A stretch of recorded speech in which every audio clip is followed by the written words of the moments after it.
ఇప్పుడు గ్రామాల్లో కావచ్చు లేదా పట్టణాల్లో కావచ్చు రామాలయాలు ఉంటాయి, రామ మందిరాలు ఉంటాయి. అక్కడ కూడా శ్రీరాముల వారి విగ్రహం కళ్యాణాలు అవి జరుగుతూనే ఉన్నటువంటి పరిస్థితి ఉంది. మరి అయోధ్యలో జరిగేటువంటి ఈ రామాలయ ప్రాణ ప్రతిష్టాపన ముహూర్తము లేదా అయోధ్యలో జరిగేటువంటి ఈ భవ్యమైన రామ మందిరము అయోధ్య, దీనికి ఉండేటువంటి ప్రాధాన్యాన్ని ఎలా చూడొచ్చండి? చాలా అద్భుతమైన ప్రశ్న అడిగారండి మీరు. ఇప్పుడు తిరుమల తిరుపతి దేవస్థానం, తిరుమల భూలోక వైకుంఠం అంటాం. భూలోక వైకుంఠం తిరుమలలాగా చిలుకూరు, ద్వారకా తిరుమలలాగా అక్కడక్కడ వెంకటేశ్వర స్వామి, చేవళ్ళలో వెంకటేశ్వర స్వామి గుడి, ఎన్నో వెంకటేశ్వర స్వామి దేవాలయాలు ఉన్నాయి. కానీ ప్రతి ఒక్క భక్తుడు జీవితంలో ఎప్పుడైనా ఒక్కసారైనా తిరుమలకి వెళ్ళాలని కోరుకుంటాడు. అంటే వెంకటేశ్వర స్వామి స్వయంగా అవతరించి అక్కడ తాను శ్రీవైకుంఠ విరక్తాయ స్వామి పుష్కరిణీ తటే రమయ రమమాణాయ వెంకటేశాయ మంగళ శ్లోకంలో ఉంది. స్వామివారు వైకుంఠాన్ని వదిలి మన కోసం కలియుగమంతా ఉంటానని చెప్పి వాగ్దానం చేశారు. ఎక్కడ చేశారు? తిరుమలలో చేశారు.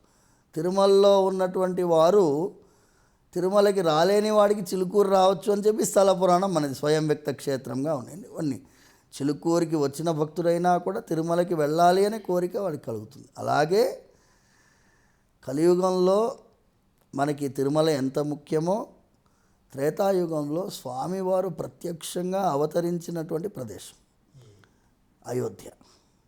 అక్కడ కొన్ని వేల సంవత్సరాలుగా దేవాలయం ఉండింది. దాన్ని తురుష్కులు దాన్ని ధ్వంసం చేసినారు. 500 సంవత్సరాలుగా అక్కడ ఆ ధ్వంసమైనటువంటి ఆ కట్టడాన్ని చూసుకుంటూ అయ్యో ఈ దేశంలో మన రాముల వారికి తాను అవతరించినటువంటి స్థలంలో కూడా దేవాలయం లేదే అనేటటువంటి ఆ మనస్సులో ఆందోళన కలిగినటువంటి ఎంతోమంది మన పూర్వీకులు, మన తాతలు ముత్తాతలు కళ్ళల్లో నీళ్లు పెట్టుకొని ఏమీ చేయలేనటువంటి పరిస్థితి, నిస్సహాయ స్థితిలో ఉన్నటువంటి వారందరి యొక్క మనోవేదనని వాళ్ళ పోగొట్టే సమయంలో వాళ్ళ నిర్మాణం జరుగుతుంది. అందుకోసం దాని లోపల నుంచి రాముల వారు ఎలా అంటే అన్ని జీవరాశులకి ఆయన ఆరాధ్యుడండి. కేవలం మనం మానవులకే కాదు, కోతులకి వన్యప్రాణులకి అందరికీ కూడా, నిషాదులకి గుహులాంటి నిషాద రాజులకి కూడా ఆరాధ్యుడైనటువంటి వారు శ్రీరాముల వారు. అలాంటి శ్రీరాముల వారి యొక్క అవతార స్థలంలో ఒక దేవాలయం ఉంటే అది ఒక ఆనందకరమైనటువంటి అద్భుతమైన వాతావరణం. దాన్ని మనం ఇవాళ పునర్నిర్మించుకుంటున్నాము కాబట్టి ప్రతి ఇంట్లో ఒక పండగలాగా వాళ్ళందరికీ ఆ ఫీలింగ్ ఉంది. మీరు చెప్పినట్టు ఇది సంక్రాంతి సమయంలో వస్తుంది. కరెక్ట్గా మన ఉత్తరాయణంలో సంక్రాంతి అయిన వెంటనే వారం రోజుల్లో మన మాఘమాసంలో శుక్లపక్ష ద్వాదశి రోజు మృగశిర నక్షత్రం సోమవారం అద్భుతమైనటువంటి ముహూర్తం. జనవరి 22వ తారీఖు నాడు ముహూర్త నిర్ణయము రాముల వారు చేశారండి. రాముల వారు తయారు చేసినట్టు ముహూర్తం అనుకోవాలా అయోధ్యని? 100% మీరు దీన్ని కొటేషన్స్లో వేయాలి. ఎందుకు చెప్తాను, ఈ దేశం స్వాతంత్రానికి తయారవుతున్నప్పుడు జనవరి 22, 1947 డేట్ మంచిగా మెమరైజ్ చేసుకోవాలి. జనవరి 22, 1947 నాడు కాన్స్టిట్యూయెంట్ అసెంబ్లీ ఫామ్ అయింది. కాన్స్టిట్యూయెంట్ అసెంబ్లీలో వాళ్ళు ఏం చేసినారంటే ఈ దేశానికి, అంటే విభజించబడబోయేటటువంటి 2 దేశాలకి కూడా ఒక రాజ్యాంగాన్ని నిర్మించాలి. అటువైపు పాకిస్తాన్కి నిర్మించాలి, ఇటువైపు భారతదేశాన్ని నిర్మించాలి. జనవరి 22, 1947 నాడు ఒక కాన్స్టిట్యూయెంట్ అసెంబ్లీ యునానిమస్గా ఒక రిజల్యూషన్ పాస్ చేసింది. ఏంటి అంటే objectives resolution, freedom of worship, faith and freedom to be worshipped also. ఇప్పుడు ఈ దేశము రాధాకృష్ణన్ గారు దాని ఆబ్జెక్టివ్ రిజల్యూషన్ని డిస్కస్ చేస్తారు. ఆయన దాని గురించి బ్రహ్మాండమైన స్పీచ్ ఇస్తారు. ఆయన అంటారు, దిస్ అన్ ఏన్షియంట్ ల్యాండ్, ఇది మునీశ్వరులు తపశ్శక్తి సంపన్నులు ఈ నడమాడినటువంటి ప్రదేశం, ఇది వేద మార్గంతో నడిచే ప్రదేశం. ఇలాంటి ఒక అద్భుతమైన ప్రదేశంలో మనం రాజ్యాంగం నిర్మించుకుంటున్నాము. ఈ రాజ్యాంగము ఇలా రెండు పార్టీషన్ అయినా కూడా అక్కడేంటి హిందూస్ మైనారిటీ, ఇక్కడ పాకిస్తాన్లో, ఇక్కడ ముస్లిమ్స్ మైనారిటీ. అక్కడ మైనారిటీ వాళ్ళు అక్కడ వాళ్ళకి ఆ ఫీలింగ్ రాకూడదు, ఇక్కడ ఈ మైనారిటీ వాళ్ళకి ఆ ఫీలింగ్ రాకూడదు. ఇద్దరికీ కూడా సమానమైనటువంటి ఒక ఫ్రీడమ్ ఆఫ్ వర్షిప్ ఉండాలి అనేటట్టు రాజ్యాంగం రాసుకోవాలి అన్నారు. 22 జనవరి 1947 రాజ్యాంగం ఏర్పాటైంది 1950. మన మాట నిలబెట్టుకున్నాం. మనం ఏం చేసాము, రాజ్యాంగంలో రాముల వారిని పార్ట్ 3 ఆఫ్ ద కాన్స్టిట్యూషన్లో పెట్టాం. రామరాజ్య స్థాపనే ధ్యేయంగా మనం స్వాతంత్ర్య ఉద్యమం జరిగింది. మనం ఇక్కడ మైనారిటీస్కి ఏమి ఇబ్బంది కలిగించడం లేదుగా.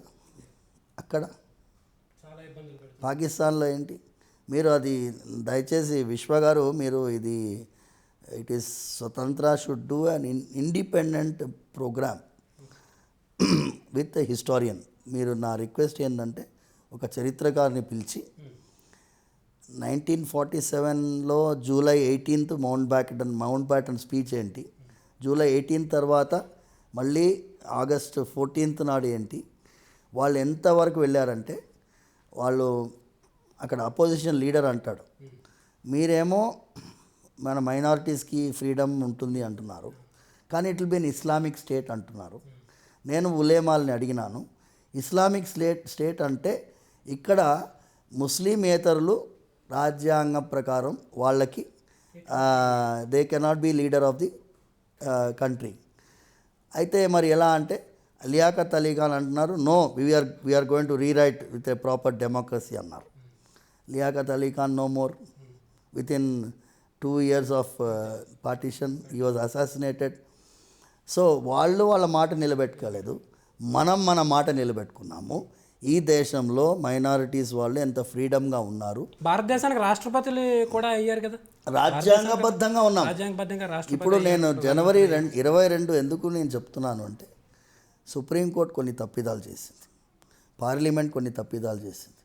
ఆ తప్పిదాలని మీరు గుర్తు చేసుకోవడం కోసమే జనవరి 22 నాడు ఇది నా రాజ్యము, రామరాజ్యం అన్నారు కదా, నా రాజ్యంలో నాకు పూజించబడే అధికారము ఉండాలి, పూజించుకునేటటువంటి నా భక్తులకి వాళ్ళు ఎలా పూజించుకోవాలో ఆ ఫ్రీడమ్ కూడా ఉండాలి అని గుర్తు చేసుకోవడం కోసమే జనవరి 22 1947 నాడు జరిగినటువంటి రాజ్యాంగ ప్రాణప్రతిష్ఠ.